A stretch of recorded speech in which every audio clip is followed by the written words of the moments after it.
강효옥의 클래식 스캔들.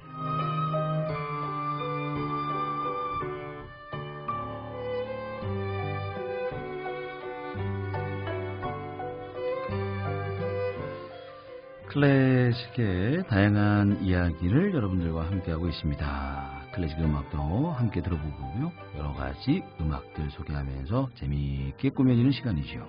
강효옥의 클래식 스캔들, 강효옥 작곡가님 나오셨습니다. 어서 오십시오. 네, 안녕하세요. 네, 잘 지내셨습니까? 네, 9월은 뭐 행사가 많아서 정신없으시죠? 네네, 그러네요. 네. 뭐 주말에도 여기 중앙공원에서 네, 또 공연이 있었고 오늘도 네. 오늘도 공연하고 오셨고 네, 단독 콘서트가 있어서 네, 조금 많이 긴장된 주말이었습니다. 긴장된 주말을 보내셨는데 네네. 그러다 보면은 왜 딱 공연에만 몰두하다 보면 주변이 네. 잘 안 보이잖아요. 맞아요. 뭐 요즘 천천히 그래도 아침 저녁으로 가을 바람이 좀 불고 있는데 네, 맞아요. 기온도 좀 내려가고 그런데 어제 그제는 이렇게 햇볕이 되게 따갑더라고요. 낮에는 또 너무 덥고 네. 그래서 작년에도 그 요맘때쯤에 야외 공연을 했었는데 네.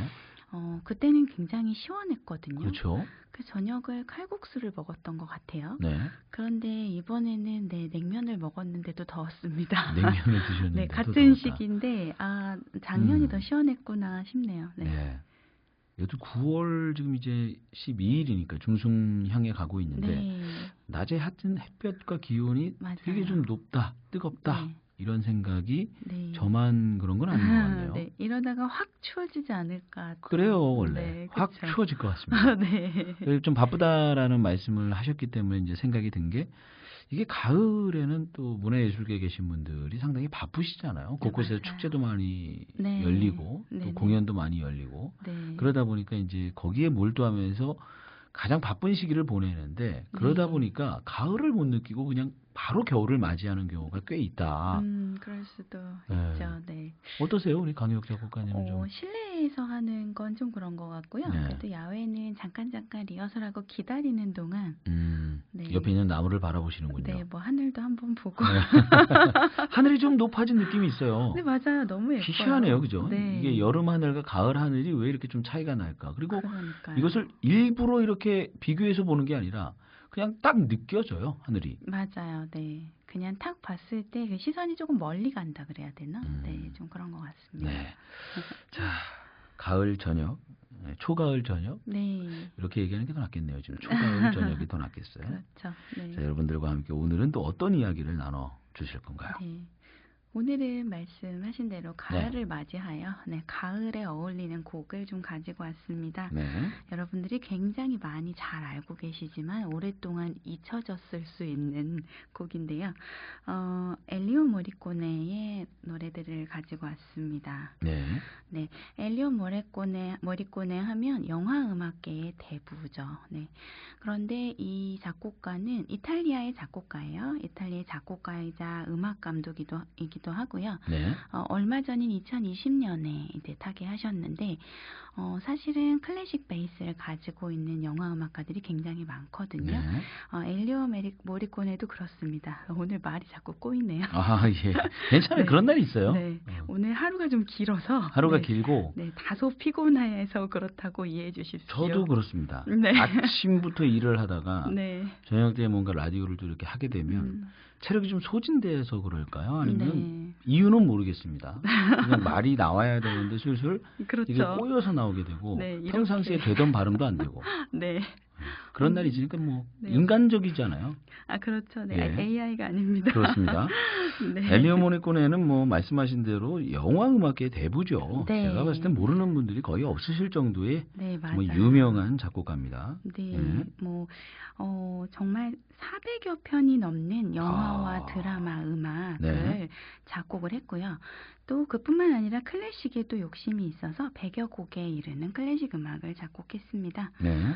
이 400곡이라 그러면 어마어마한 곡이거든요. 사실은 뭐 1년에 한 달에 하나씩 쓴다 그래도 12개인데 네, 그거를 몇십 년 써야 400개가 될까요, 여러분? 네. 그러니까 네. 쉬지 않고 작업을 했다는 얘기예요. 맞아요. 그래서 내내 쭉 음악을 작곡을 했고 그 중에 클래식은 큰 빛을 못 보고 네. 영화 음악이 굉장히 큰 빛을 보게 됩니다. 네. 그래서 뭐 아카데미 음악상, 골든 글로브 음악상 등 다수의 상을 수상을 했고요. 네. 여러분들 아실 만한 영화들 뭐 미션 따라라라라 뭐 아실 거예요. 네. 그런 노래들 그리고 시네마 천국 그리고 원스 어폰 어 타임 인 아메리카 뭐 러브 어페어 뭐 이런 영화들 뭐 다 너무너무 유명한 영화들이고 네. 또 영화 음악으로도 굉장히 많이 알려진 그런 영화들이죠. 뭐 뿐만 아니라 뮤지컬 영화 오페라 유령도 음악을 담당을 했었다고 합니다. 그런데 이 엘리오 모리코네는 사실은 어렸을 때 트럼펫을 배웠다고 해요. 악기를 연주했군요. 네네. 그래서 아버지가 클럽에서 트럼펫을 연주하는 연주자였습니다. 네. 그래서 아버지의 영향으로 어려서부터 트럼펫이랑 음악 이론들을 좀 많이 배우게 되고 네. 6살에 첫 작곡을 시작합니다. 그리고 조금 커서는 아버지가 클럽에서 뭐 몸이 안 좋아서 연주하시지 못할 때라든가 네. 이럴 때 그 클럽에 가서 트럼펫을 대타를 띄워서 본인이 연주를 하기도 할 정도로 그렇게 했었고 또 트럼펫을 공부한 이후에는 작곡 공부를 해서 또 대중음악, 클래식 음악에 모두 관심이 있었다고 해요. 그리고 이 장편 영화 음악은 1961년부터 시작을 했다고 하는데 이 사람이 1928년생이니까 30대 정도 되겠죠. 그런데 이 20세기 이후에도 클래식 곡을 작곡했으나 영화 음악에 가려지게 됩니다. 네. 워낙 영화 음악이 너무 잘해서 너무 잘 되고 네. 그리고 또 영화 음악 감독으로 오히려 네, 그런 어떤 맞아요. 클래식 작곡가라든가 뭐 작곡가 네. 이런 걸 떠나서 음악 감독 네. 엘리오 모리코네. 맞아요. 예. 네. 그런데 그의 한을 좀 풀어주고자 제가 오늘 클래식 스캔들의 이분을 모시고 왔고요. 네.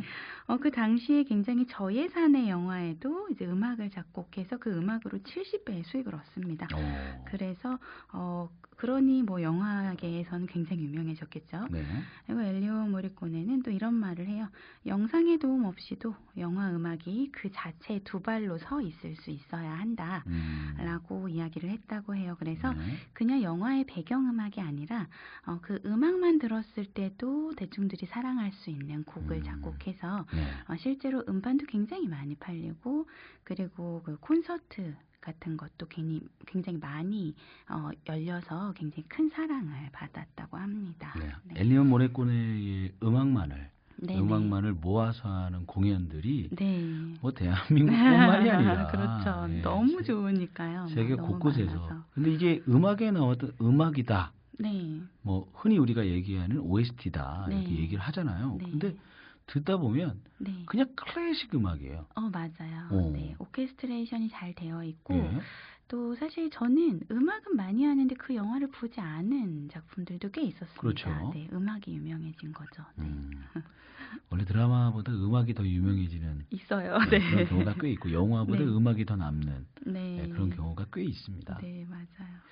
자, 그러면 곡 들어볼까요? 네, 첫 번째 곡은 여러분 잘 아시는 영화 러브 어페어의 OST 중에서 러브 어페어 들려드릴게요.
러브어페어 영화 OST 중 러브어페어 함께 들으셨습니다. 네. 이 영화 혹시 네. 기억하시는지? 봤는데 네. 그 너무 오래됐죠. 아주 강한 장면 있잖아요. 네. 그 유명한 장면. 어떤 어, 비행기? 제가 헷갈릴 수도 있는데 네네. 하여튼 뭐 뭐 네. 여러 가지 장면들이 지금 오버랩이 돼요. 네, 비행기가 표류해서 네. 뭐 또 그 남녀가 뭐 사랑에 빠지고 뭐 네. 이런 장면들이 저는 생각이 나는데 네. 그 아네트 베닝과 워렌 비티라는 네. 배우가 네. 두 주연이었습니다. 그런데 저는 지금까지 몰랐다가 네. 검색을 하다가 알았는데요. 네. 둘이 실제로 부부라고 하더라고요. 아, 그래요? 네. 그리고 그 영화 내용도 네. 그 플레이보이가 사랑에 빠져서 한 여자에 올인하는 그런 이야기인데 실제로 워렌 비티도 굉장히 바람둥이였다고 해요. 네. 그런데 이제 그 전작인 벅시라는 영화에서 네. 아네트 베닝을 만나서 같이 사랑에 빠지고 지금까지 이제 한 여자만 바라보고 산다고 합니다. 그래서 지금 이 음악을 들었는데 정말 사랑에 빠지게 하는 음악이 아닌가 이런 생각이 잠시 들었습니다. 오늘 좀 감성적이네요. 네. 로맨스 영화 같은 경우는 이렇게 편안하고 네. 또 잔잔한 음악 때문에라도 네. 마음이 좀 안정된다고 해야 될까? 좀 그런 것 같아요. 그런 힘이 좀 있습니다. 네. 그럼 엔니오 모리코네 네. 이야기 더 네네. 나눠보죠. 엘리오 모리코네가 2020년에 제가 죽었다고 말씀드렸잖아요. 네. 그런데 굉장히 또 드라마틱하게 죽습니다. 2016년부터 2019년까지 유럽 전역에 순회 공연을 하게 돼요. 16년부터 19년. 네, 그러니까 80대 후반이죠. 87세에서 90세까지인 것 같아요. 91세에 죽었는데, 그리고선 그 순회 공연을 마치고 마치 할 일을 다 했다는 듯이 그 다음 해에 서거를 합니다. 뿐만 아니라 죽음을 앞두고 손수 작성한 글이 있는데, 그 글이 나 모리코네는 죽었다 이렇게 시작을 해요. 그래서 본인의 죽음을 미리 준비하고 이제 죽을 거를 알았던 뭐 그런 사람이라고 보통 기억이 돼서 굉장히 영화처럼 죽었다라고 이야기를 많이 하고요. 그때 엘리오 모리코네가 사망하고 나서 그 당시에 이탈리아의 뭐 대통령, 국무총리, 교황 등이 추모의 글을 올리는데 네. 이렇게 얘기를 해요. 20세기 절반의 음악 역사에 한 획을 그었고 네. 이탈리아의 자긍심을 전 세계에 알리고 높이는 데 큰 기여를 한 사람이다. 그는 우리를 꿈꾸게 하고 우리를 비추어 보게 하며 음악과 영화의 역사에 잊지 못할 작품으로 명곡을 남겼다. 그의 예술적 천재성을 기억할 것이다. 뭐 이런 이야기를 한다고 합니다. 그래서 작곡가로서는 굉장히 영예롭게 생을 다하지 않았나라는 생각이 듭니다. 마지막에 손수 작성한 글에 나 모리코네는 죽었다. 네. 이것이 마치 이제 준비를 한 것 같아요. 네, 그렇죠. 본인의 어떤 그 삶의 마지막을 좀 예견한 게 아닌가. 네. 그 전반적으로 보자면 여기 그 국무총리라든가 이 추모의 글에서도 네. 20세기 절반의 음악 역사에 큰 획을 걷다고 했잖아요. 네네. 그 음악과 함께 네. 그리고 또 영화 음악을 만들면서 자신의 삶을 하나하나 만들면서 마지막까지도 네. 작품처럼 맞아요. 모든 걸 마무리하고 싶은 욕심이 있지 않았나 그런 생각도 듭니다. 네, 네. 너무 멋진 인생을 산 것 같습니다.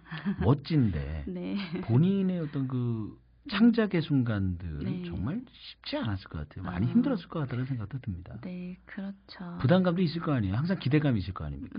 그래서 더 좋은 작품, 음. 아까 말씀드렸다시피 클래식을 정말 잘하고 싶어 했는데, 네. 네, 영화 음악에 묻혔으니 또 그 음. 아쉬움은 좀 있었을 것 같네요. 네. 그렇군요.